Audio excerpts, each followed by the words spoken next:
경직이라는 말을 제가 썼는데 사실 작가들도 그렇고 창작자들이 제일 무서워하는 말일 거예요. 자기가 경직돼 버릴까봐, 자기가 여기서 멈춰버릴까봐. 창작자뿐만이 아니라 우리 모두가 가만히 있으면은 경직돼요. 세상도 바뀌고 우린 유기체 속에서 살고 있고 우리 자신이 유기체니까 우리도 변하고 우리 외부도 변하니까요. 그러니까 무슨 말이냐면 우리가 운동을 하잖아요. 운동을 왜 하냐면은 건강을 위해서도 하고 또 뭐 보기 좋은 어떤 체형을 유지하기 위해서 갖거나 유지하기 위해서도 하고 또 여러 가지 이유가 있을 거예요. 최근에는 좀 게을러졌지만 예전에 좀 달리기를 열심히 했었어요. 그러니까 운동이 다 자기한테 맞는 운동이 있는 것 같아요. 저는 규칙이 있는 운동을 잘 못해요.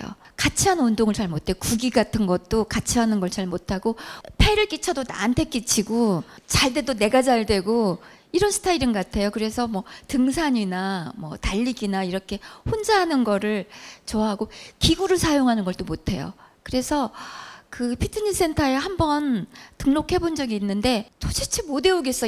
들을 때 숨을 내쉬어야 되는지 내릴 때 내쉬어야 되는지 외울 수가 없어요. 너무나 외우지를 못해가지고 그게 익히기가 어렵고 남하고 이렇게 막 호흡 맞추고 이런 것도 못하고 그래서 어쨌든 저한테는 등산이나 뭐 달리기 같은 게 맞았어요. 근데 제가 달리기가 근데 작가한테 조금 맞는 부분이 있는 것 같아요.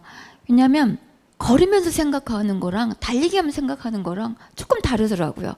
나를 조금 더 괴롭히잖아요, 달리기가. 그러니까 제가 그냥 느긋한 산책하고 달리 막 뭔가 창의적인 생각을 해내요. 예. 근데 너무 힘들면 또 아무 생각도 안 하겠지만 그래서 그런 적당한 속도로 달리는 게 뭔가 소설을 구상을 하고 또 안 풀릴 때 조금씩 이렇게 그 기분을 바꿔볼 때 되게 유용했어요. 그래서 달리기 하면서 정말 많은 생각을 했는데 정말 운동이라는 것은 자연의 법칙을 반대로 하는구나. 중력을 거스르는 거잖아요. 가만히 이렇게 있고 가만히 누우면 누울수록 편한데 그 반대로 해야 운동이 되잖아요. 그리고 가만히 내리고 있으면 편한데 올려야지 운동이 되고 이 모든 자연 현상에 뭔가 내가 반항을 해야지 이게 운동이 되는 거구나. 그런 생각을 하면서 사실 문명이라는 게 전부 본능하고는 본능을 이겨내야 되는 반대 방향인 것 같아요. 우리는 정말 문명인이어야 돼요. 왜냐하면 타인과의 관계에서 특히 지금 없지만 예전에 오피스텔에 작업실을 갖고 있을 때가 있었어요. 그런데 여름이 되면 저도 이제 조그만 데니까 더워서 문을 열어놓으면은 꼭 이렇게 보고 가는 사람들이 복도에 지나갈 때 보고 가는 사람들 있잖아요. 그러면은 굉장히 화가 나죠. 하지만 내 잘못도 있지. 열어놨으니까. 왜냐하면 화내면 내가 불편하니까 이해해 주려고 애쓰는 부분이 있어요. 그러다가 언젠가 한번 이제 나갔다 들어오는데 늘 닫혀있던 어떤 집 문이 열려 있더라고요. 그래서 제가 이렇게 얼굴이 이렇게 돌아가 궁금해서 그래서 다는 안 돌아가고 돌아가는 순간 깨달아가지고 다시 안 봤거든요. 그러니까 뭐냐면 사실 궁금한 게 본능인데 우리는 안 봐야 되는 게 문명이에요. 예, 그런 생각을 했어요. 그런 것들이 이 사회에서 너무 많아요.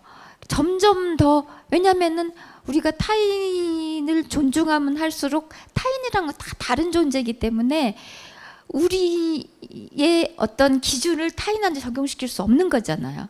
근데 우리는 특히 사랑하는 사람들일 때 거리를 없이 느낄 때 더 강요를 많이 하잖아요. 왜냐하면 자기가 좋은 거라고 확신하고 있기 때문에 내 말 들어봐. 뭐 내가 너 좋으라고 이러는 거야. 아니에요. 거기도 다 생각이 있어요. 나만큼은 알고 있어요. 제가 저희 아이들이랑 길게 여행을 한 적이 있어요. 2달간. 가장 많이 깨친 거는 쟤들도 나만큼 알고 있어요. 내가 더 알고 있다는 것 자체가 지금 굉장히 경직된 거예요.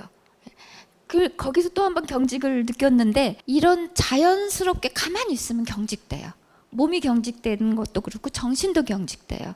그래서 우리는 계속 업데이트를 해야 됩니다. 자기 개발을 하고 막 이런 의미에서 업데이트가 아니라 우리가 한 개인으로서 존중받고 존중하고 타인과의 어떤 어울리는 문명인으로서 살려면 업데이트를 해야 되는 것 같아요. 여러분하고 세대 차가 많이 나죠. 예. 그래서 더 해야 돼. 왜냐하면 오랜 세월 동안 더 많이 굳었을 수 있잖아요. 예. 그렇다고 너무 어린 분은 안심하지 마세요. 어릴 때는 또 조금 알기 때문에 조금으로 굳어요. 예. 그래서 그런 어떤 또 장단점이 또 있긴 한데, 어쨌든 저는 긴 세월 동안 굳은 게 있어요. 가령 저는 작가기 때문에 언어에 예민하잖아요.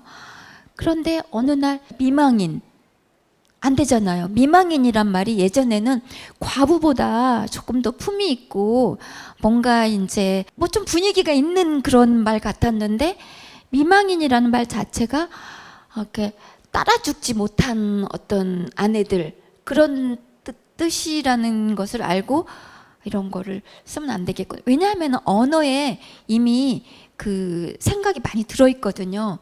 사실 우리가 사용하는 언어에 우리 언어가 우리를 참 많이 말해줘요. 근데 어휘수가 많다는 것은 그만큼 표현을 정확하게 할 수 있어요.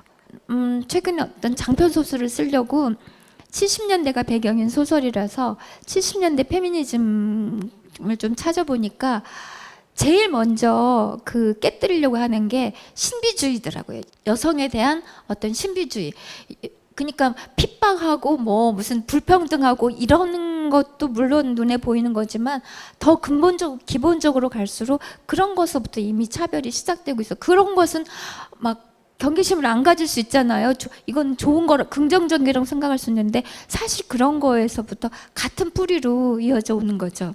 어쨌든 그런 식으로 업데이트를 안 하고 있을 때 그냥 무심코 썼던 것들이 이게 어떤 사회적인 편견을 강화하고 그럴 수가 있어요. 미혼모 이런 것도, 미혼이면은 아기를 가지면은 뭐 특별한 단어로 불려야 되나요? 그냥 현상을 객관적으로 말하는 뭐 그 싱글맘 같은 거, 그렇게 해야지. 혼자 애를 키운다 이렇게 해야지. 결혼도 안 했는데 애가 있다, 이런 편견이 이미 들어가 있는 거잖아요. 그런 언어에 대해서도 끊임없이 업데이트를 해야 돼요. 심지어 여러분도 아시겠지만 벙어리 장갑 같은 거, 제가 지금 말하니까 하시는 분들 많은데, 사실 그냥 무심코 쓰고 어떻게 생각하면 귀엽게 막 여길 수 있는데, 누군가에게는 크게 부당한 말이죠. 그렇다면 왜 그런 모양의 장갑이 벙어리 장갑이 됐을까 생각해 보니까 더 나쁘더라고요. 수화를 못하게 돼서,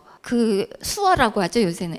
수화를 못하게 하기 때문에 벙어리라고 한대요. 그래서 너무 나쁜 말인 거예요. 그런 식으로 우리는 계속해서 뭔가 업데이트를 해야 되는 존재, 가만히 있으면 경직돼요. 그렇지 않기 위해서 많은 걸 하잖아요. 사람들도 만나고 뭐 자기 개발이라는 것도 뭐 하고 뭐 책도 읽고 뭐 여러 가지 여행도 하고 하는데, 아무튼 저는 그 중에서도 이 책을 읽는 것이 경제적으로, 시간으로 보나 뭘로 보나 경제적인 빠른 시간 안에 사람을 유연하게 만들어주는 그런 통로가 아닌가, 그런 생각을 했어요.